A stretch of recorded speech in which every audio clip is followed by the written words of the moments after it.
주기도문 하심으로 12월 19일 화요일 새벽 기도회를 하나님 앞에 올려드립니다. 하늘에 계신 우리 아버지, 아버지의 이름을 거룩하게 하시며 아버지의 나라가 오게 하시며 아버지의 뜻이 하늘에서와 같이 땅에서도 이루어지게 하소서. 오늘 우리에게 일용할 양식을 주시고 우리가 우리에게 잘못한 사람을 용서하여 준 것 같이 우리 죄를 용서하여 주시고 우리를 시험에 빠지지 않게 하시고 악에서 구하소서. 나라와 권능과 영광이 영원히 아버지의 것입니다. 아멘. 오늘 우리가 함께 볼 하나님의 말씀은 욥기 41장 1절에서 34절입니다. 오늘 우리가 함께 볼 하나님의 말씀은 욥기 41장 1절에서 34절입니다. 오늘 말씀은 하나님께서 리워야단이라는 피조물 존재를 통해서 욥에게 질문하시고 말씀하시는데, 이 리워야단을 왜 말씀하셨는지, 어떤 의미를 가지시고 하나님께서 욥에게 말씀하셨는지를 우리 기억하면서 묵상하면서 먼저 한 절씩 교독하도록 하겠습니다. 내가 낚시로 리워야단을 끌어낼 수 있겠느냐? 노끈으로 그 혀를 맬 수 있겠느냐? 너는 밧줄로 그 코를 깰 수 있겠느냐? 갈고리로 그 아가미를 깰 수 있겠느냐? 그것이 어찌 내게 계속하여 간청하겠느냐? 부드럽게 내게 말하겠느냐? 어찌 그것이 너와 계약을 맺고 너는 그를 영원히 종으로 삼겠느냐? 내가 어찌 그것을 새를 가지고 놀듯 하겠으며 내 요종들을 위하여 그것을 메어 두겠느냐? 어찌 장사꾼들이 그것을 놓고 걸어하겠으며 상인들이 그것을 나누어 가지겠느냐? 내가 능히 많은 창으로 그 가죽을 찌르거나 작사를 그 머리에 꽂을 수 있겠느냐? 내 손을 그것에게 얹어보라. 다시는 싸울 생각을 못하리라.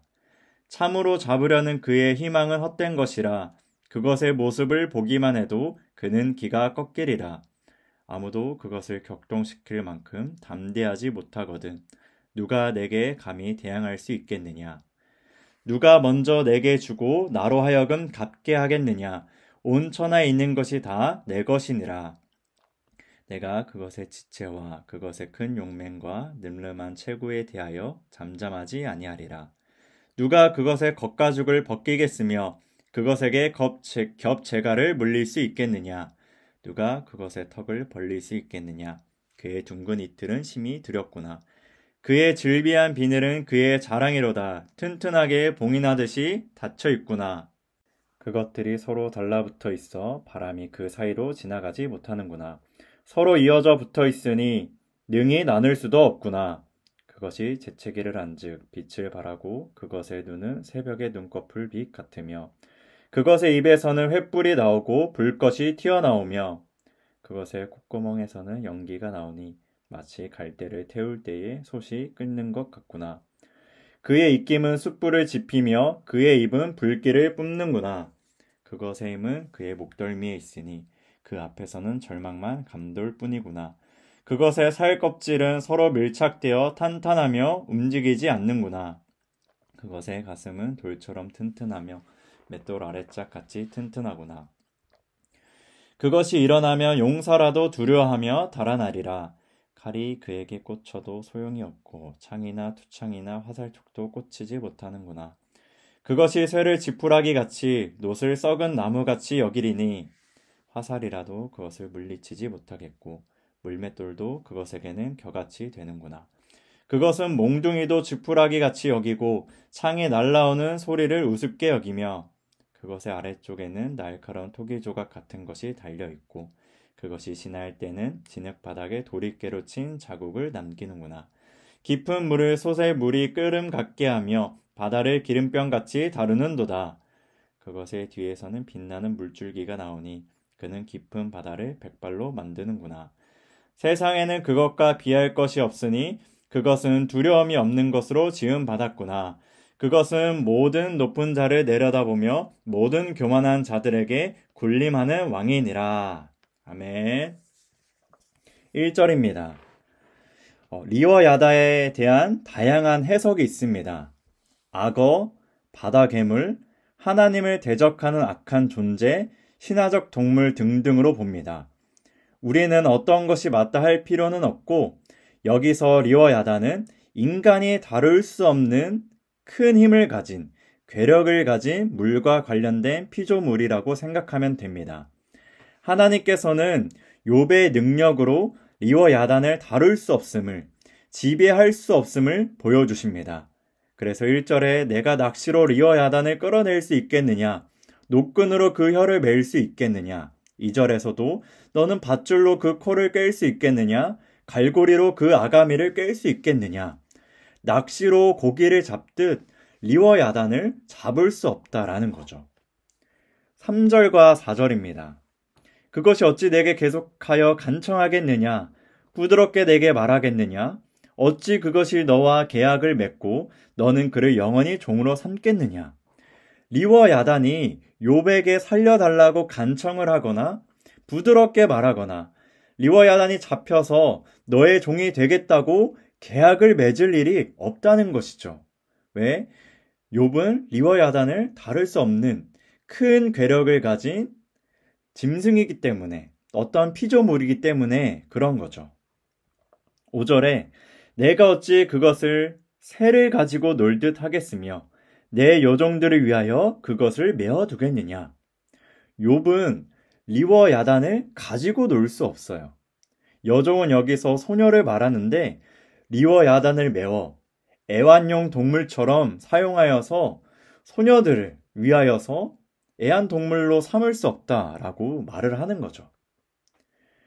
6절부터 계속 보면 어찌 장사꾼들이 그것을 놓고 거래하겠으며 상인들이 그것을 나누어 가지겠느냐. 7절에 내가 능히 많은 창으로 그 가죽을 찌르거나 작사를 그 머리에 꽂을 수 있겠느냐. 8절에 내 손을 그것에게 얹어보라. 다시는 싸울 생각을 못하리라. 리워 야단을 잡아서 팔 수도 나눌 수도 없어요. 창과 작살 도구를 사용해도 리워 야단을 잡을 수 없죠. 맨손으로는 더더욱 잡을 수 없겠죠. 맨손으로 얻는 순간 물어뜯길 겁니다. 다시는 그런 일을 할 생각을 못 할 거예요. 왜? 인간이 다룰 수 없는 어떠한 피조물이기 때문에, 엄청난 괴력을 가지고 힘을 가진 리워 야단이기 때문에 그럴 생각을 못 하는 거죠. 9절과 10절도 함께 보면 참으로 잡으려는 그의 희망은 헛된 것이라. 그것의 모습을 보기만 해도 그는 기가 꺾이리라. 아무도 그것을 격동시킬 만큼 담대하지 못하거든 누가 내게 감히 대항할 수 있겠느냐. 리워 야단을 잡을 수 있다는 생각은 헛된 것이고 인간이 다룰 수 없는 리워 야단을 격동시킬 만큼 용감한 자가 없죠. 그러면 누가 내게 감히 대항할 수 있겠느냐라고 말씀하십니다. 즉 이 말은 뭐냐? 욥은 리워 야단을 창조하시고 통치하시는 하나님께 감히 도전할 수 없는 거죠. 욥은 리워 야단을 통치할 수도 없고 다룰 수도 없어요. 그런데 감히 하나님께 대항한다, 도전한다, 그렇게 할 수 없다라는 거죠. 11절에 누가 먼저 내게 주고 나로 하여금 갚게 하겠느냐. 온 천하에 있는 것이 다 내 것이니라. 모든 소유가 하나님께 있다는 말입니다. 하나님께서 세상의 주인이시라는 거죠. 하나님께서는 모든 피조물들의 주인으로서 그들을 다스리고 통치하고 계시죠. 강한 힘을 가지고 있는 리워 야단이라 할지라도 하나님께서는 그 피조물을 통치하고 계세요. 왜? 세상의 주인이시니까, 창조주시니까. 그 모든 것들의 소유권과 지배권을 가지고 계신 거예요. 이제 12절부터는 하나님이 욥에게 리워 야단의 생김새를 상기시킵니다. 12절부터 17절까지 말씀을 읽지 않고 그냥 눈으로 한번 보시면 리워 야단은 큰 용맹과 늠름한 체구, 13절에 두꺼운 가죽, 14절에 강한 턱과 예리한 이, 15절에서 17절까지 무기로 뚫을 수 없는, 나눌 수 없는 비닐을 말하고 있습니다. 또 18절에서 21절까지 또 이 리워 야단의 모습을 보면 리워 야단의 범상치 않은 능력을 묘사합니다. 재채기 한즉 빛이 나오고 눈은 동틀 때의 강렬한 빛 같고 입에는 횃불과 불꽃이 나오고 콧구멍에는 연기가 솟이 끊는 것 같이 나오고 입에서는 불길이 나옵니다. 범상치 않은 능력이죠. 이런 힘을 가지고 있다라는 거예요. 22절부터 25절까지는 리워 야단이 사람들에게 두려움을 불러일으키는 존재임을 말합니다. 그것의 힘은 그의 목덜미에 있으니 그 앞에선 절망만 감돌 뿐이구나. 그 힘이 너무 강렬하니까 그 앞에는 절망밖에 생기지 않는 거죠. 그의 살껍질은 서로 밀착되어 탄탄하며 움직이지 않구나. 그것의 가슴은 돌처럼 튼튼하며 맷돌 아래짝같이 튼튼하구나. 그것이 일어나면 용사라도 두려워하며 달아나리라. 아무리 용감한 자라고 해도 이 강한 목, 견고한 살, 단단한 가슴을 가진 리워 야단 앞에 두려워 달아날 수밖에 없죠. 26절에 칼이 그에게 꽂혀도 소용없고 창이나 투창이나 화살촉도 꽂히지 못하는구나. 어떤 무기도 통하지 않아요. 17절에 그것이 쇠를 지푸라기같이 놋을 썩은 나무같이 여기리니 리워 야단에게는 쇠는 지푸라기일 뿐이고 놋은 썩은 나무일 뿐이죠. 어떠한 것도 통하지 않는다라는 거죠. 화살이라도 그것을 물리치지 못하겠고 물맷돌도 그것에게는 겨같이 되는구나. 화살을 쏘아도 꿈쩍하지 않아요. 물맷돌도 겨와 같이 연약하고 흩날리는 것뿐이죠. 19절에 그것은 몽둥이도 지푸라기같이 여기고 창이 날아오는 소리를 우습게 여기며 27절과 같이 몽둥이도 지푸라기일 뿐입니다. 창이 날아오는 소리를 우습게 여기죠. 30절과 31절에 그것의 아래쪽에는 날카로운 토기 조각 같은 것이 달려있고 그것이 지나갈 때는 진흙바닥에 도리깨로 친 자국을 남기는구나. 깊은 물을 솥에 물이 끓음 같게 하며 바다를 기름병같이 다루는도다. 리워 야단은 배 아래 가죽이 날카로워 땅 위에 흔적을 남깁니다. 깊은 물에서도 흔적을 남기는데요. 물이 끓음같이 헤엄치며 바다를 기름병같이 다룬다고 합니다. 여기서 기름병은 약제사가 병에 향료를 섞을 때 사용하는 병이었습니다. 약제사가 기름병을 휘젓는 것처럼 이 리워 야단은 바다를 휘젓는다라는 거죠. 이는 계속해서 땅에서나 바다에서나 리워 야단이 가지고 있는 힘을 보여주는 겁니다. 32절에 그것의 뒤에서 빛나는 물줄기가 나오니 그는 깊은 바다를 백발로 만드는구나. 여기서 비유적으로 또 표현하고 있는데요. 리워 야단의 속도가 빨라 빛나는 물줄기처럼 그가 지나온 자리에 거품이 만들어지는 거예요. 또 그가 질주할 때 물보라가 막 만들어지면서 그것을 이제 백발로 표현했어요. 우리가 이렇게 물보라를 보면 하얀 거품이 막 일어나는 것을 보게 되죠. 리워 야단이 속도가 너무 빨라 확 지나가니까 거품이 만들어지고 물보라가 일어나는 그만한 힘을 또 보여주고 있는 겁니다. 또 33절과 34절 보면 세상에는 그것과 비할 것이 없으니 그것은 두려움이 없는 것으로 지음받았구나.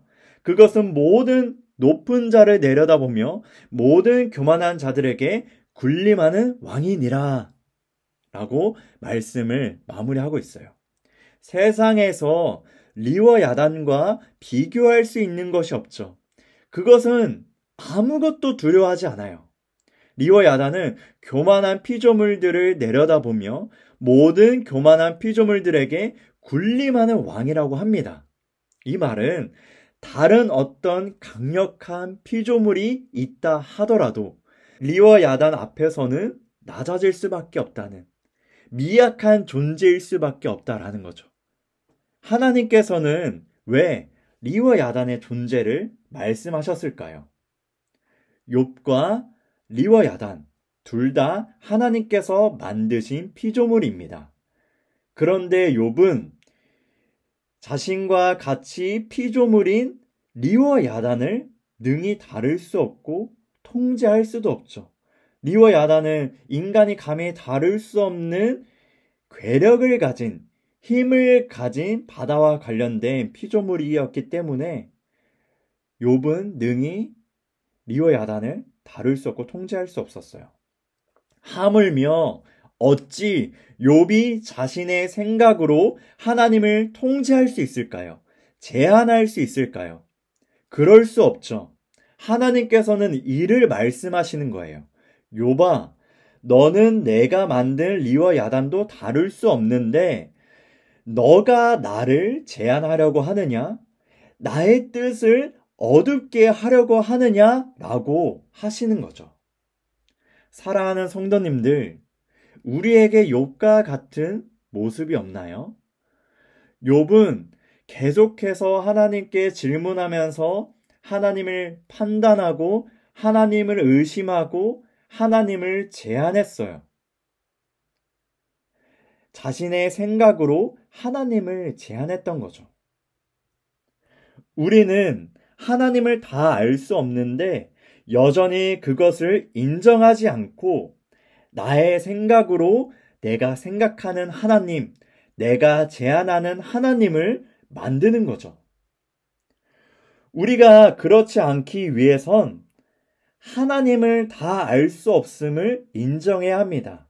우리는 같은 피조물인 어떠한 존재도 능히 다룰 수 없는 존재인데 감히 하나님을 다 알 수 있다고 생각하는 것, 하나님을 내 생각으로 제한하는 것, 이 모든 것을 버리고 다 알 수 없음을 인정해야 돼요. 무한하신 하나님을 유한한 우리의 생각으로 다 담을 수 없음을 고백하는 것이죠. 그리고 내가 제안한 하나님을 깨뜨리고 하나님을 더 알아가길 원합니다. 하나님을 더 알기를 원합니다. 하나님을 더 깊이 경험하고 깨닫기를 원합니다. 기도하면서 하나님을 알아가야 해요. 오늘 이 새벽에 진정으로 하나님을 다 알 수 없음을 고백하고 내가 제안한 하나님을 깨뜨리고 하나님을 더 알아가는, 하나님을 더 깊이 경험하는 오늘 하루가 되길 주님의 이름으로 축복합니다. 아멘. 우리에게 주신 말씀을 기억하며 우리 묵상으로 기도합니다.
세상을 만드시고 창조하신 하나님 아버지, 오늘도 우리에게 말씀을 주셔서 감사합니다.